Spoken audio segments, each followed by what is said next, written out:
mas eu vou chamar um outro convidado. A gente hoje traz o deputado Augusto Coutinho, que vai se somar aqui ao time. Ele vai comentar para a gente um pouco sobre essa movimentação no Congresso. Augusto Coutinho, ele é deputado pelo Republicanos, ele já foi líder de bancada, já foi líder da bancada do Solidariedade no Congresso, hoje ele está no Republicanos, e é o coordenador da bancada de Pernambuco, ou seja, ele coordena uma bancada estadual, então tem bastante coisa, é um nome que, para quem anda no Congresso sabe, entende muito de bastidor.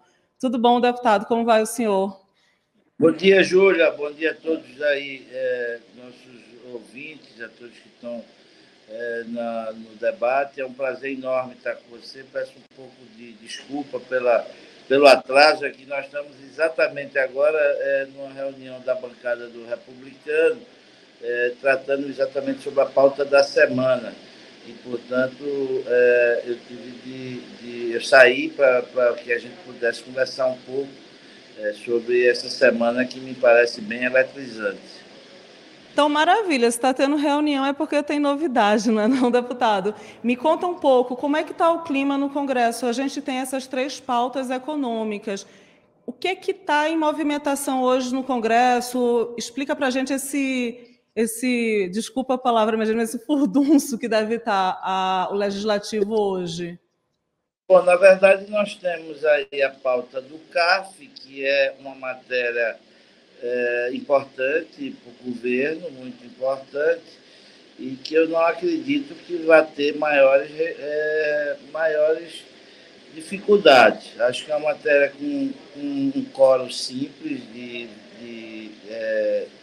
votação, portanto, não acho que é uma matéria, está precisando, o relator Beto Pereira, inclusive, vai se reunir com as bancadas já agora à tarde, inclusive com a nossa bancada, para tirar algumas dúvidas, alguns ajustes que precisam ser feitos, alguns posicionamentos contrários, mas entendo eu que não será uma matéria que venha a ser rejeitada. Acho que ela vai ser aprovada. É uma matéria, e eu acho que tem aí uma coisa importante nisso, que para o Brasil entrar na OCDE, ela é fundamental que seja votado e que seja mudado como funciona o sistema hoje. Então, eu acho que essa é uma matéria que vai avançar. Nós temos o arcabouço, que também acredito que não haverá maiores dificuldades sobre o arcabouço fiscal. E a outra matéria econômica é a questão da reforma tributária. Essa, de fato, eu acho, pessoalmente, que, apesar de que o presidente Arthur Lira está movimentando desde domingo, reunido com os líderes, teve com o governador Tarcísio, conversando com os governadores para tentar fazer uma arrumação nesse projeto, acho, no meu entender e pelo meu um pouco de experiência que tenho aqui com 12 anos, acho que a matéria ainda não está madura para um colo de 308 necessário. Eu acho que eu pessoalmente identifico a reforma como fundamental e necessária. Há muitos anos a gente tenta fazer e não consegue viabilizar essa reforma. Então, portanto, eu acho que ela necessita de maior debate. E eu não enxergo a condição de, em uma semana, a gente conseguir avançar e votar essa matéria, que eu quero dizer que sou favorável que ela seja votada. Mas que para ela ser votada, eu acho que ela precisa ser amadurecida um pouco. Nós sabemos que na próxima semana a Câmara entra em recesso a partir do dia 15 até o dia 30, um recesso de 15 dias. Então, eu também não vejo, pessoalmente, nenhuma dificuldade de que, se essa matéria não seja votada agora, mas a intensificação do debate, como está sendo proposto, que eu acho, não conversei com ele, mas a intenção do presidente Arthur Lira é exatamente essa. Intensificar esse debate para amadurecer a matéria e a gente, na volta do recesso, poderia votá-la. Essa é a minha percepção. É natural que aqui as coisas são dinâmicas, tudo pode acontecer, inclusive nada. né? Então, eu acho que, mas assim, rapidamente, assim, o meu sentimento do que nós podemos aí antever para essa semana. Então, no caso, pelo que o senhor está me falando, está tudo caminhando para a reforma ficar para esse segundo semestre. Agora, eu queria lhe perguntar uma coisa. O senhor, acho que mais do que ninguém, tem vários mandatos. A reforma tributária é um assunto que ela entra e sai de pauta. Qual é a chance desse assunto entrar novamente no ostracismo? Se Não, ela não acredito. nesse Acho que semestre.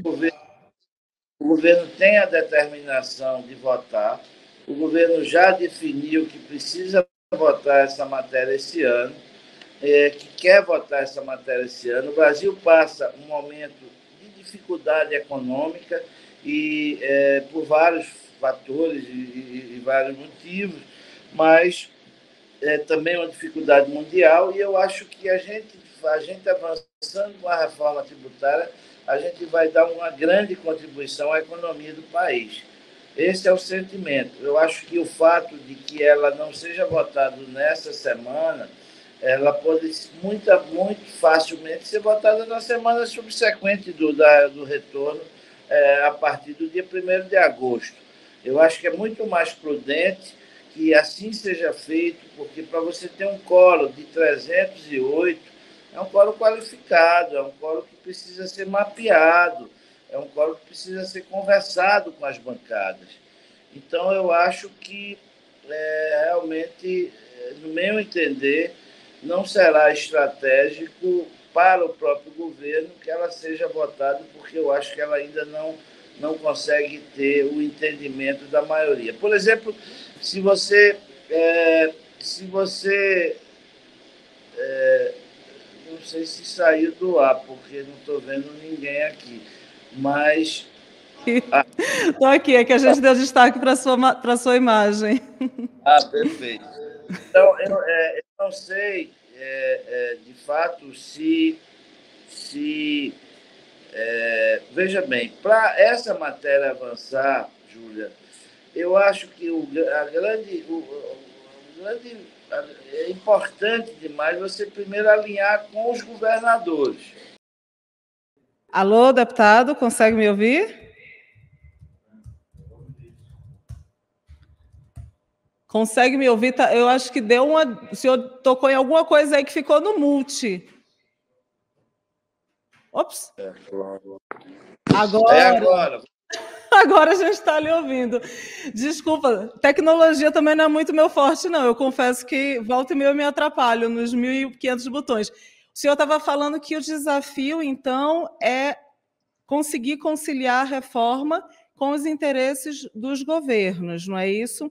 E nesse ponto eu queria lhe perguntar, o senhor, como coordenador da bancada de Pernambuco, que pontos que o senhor observa que precisa desse alinhamento?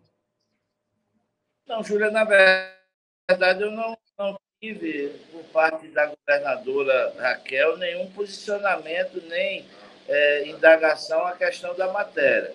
Eu estou dizendo que essa matéria, por ser uma matéria em que envolve efetivamente os governos, você vai precisar ter conversas e entendimentos dos governadores. Porque imagine você, independente do partido, encaminhar a matéria favorável, por exemplo, se o governador chamar a sua bancada e encaminhar contrário, dizendo que vai ser uma matéria que vai causar prejuízo ao governo, você vai ter naturalmente um problema muito grande, porque muitas vezes entre o encaminhamento de bancada e os interesses do seu Estado, o deputado fica pelos interesses do Estado.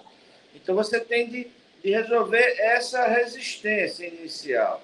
Eu não estou dizendo que não possa ser vencidas, eu acho que deverão e devem ser vencidas, e deverão ser vencidas.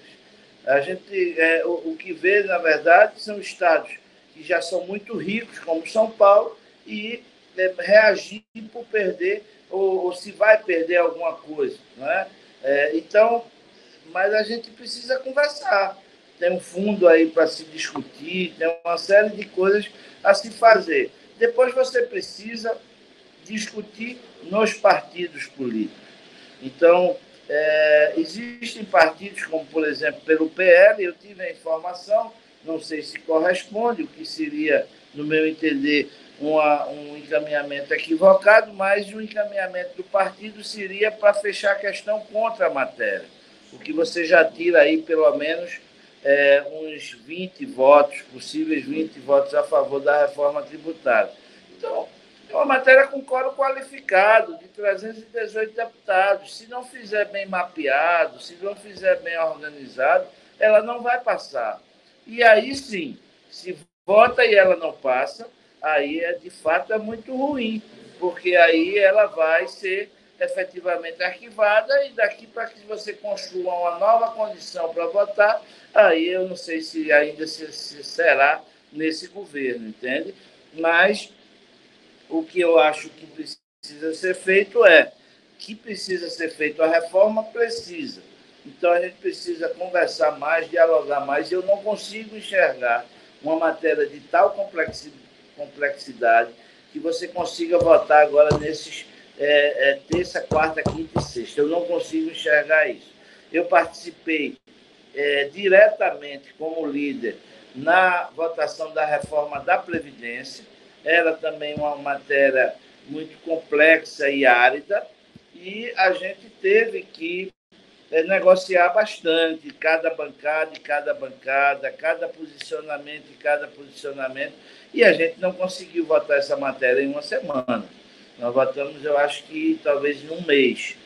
Então, eu, pessoalmente, volto a dizer que acho, por ser uma matéria que eu quero que ela vá adiante e seja aprovada, eu acho que ela não está madura para ter 308 votos na Câmara dos Deputados. Essa é a minha opinião. Perfeito, deputado. Deputado, eu sei que o senhor saiu da reunião de líderes, no caso do Republicanos, perdão, para falar com a gente. Eu prometi que eu não ia lhe segurar por muito tempo. Queria agradecer. O espaço está aberto para sempre que o senhor tiver novidades, que a gente sabe que o senhor tem bastante, trazer para a gente. E vamos ver como é que vai ser essa costura daqui para frente, não é não?